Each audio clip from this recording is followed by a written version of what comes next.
right, some open house tips. First thing, make sure all the lights are on. Much brighter. Second, clean.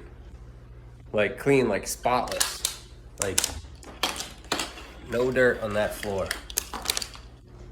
When I clean, I start in the corners, check for cobwebs on the roof, and go down the walls, make sure there's no cobwebs in corners, up against stuff, you know, all your corners, any weird spot.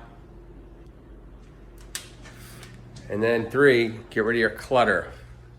I recommend not getting rid of all your furniture if you're selling your house or if you already moved. Leave something like your couch. Where's that?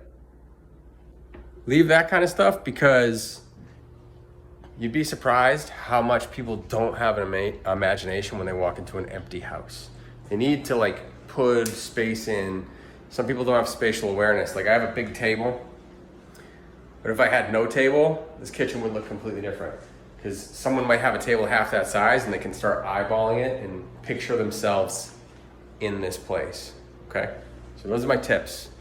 We'll see how this thing sells. And in the next video, I'll tell you about how I bought a house with asbestos. That sucks.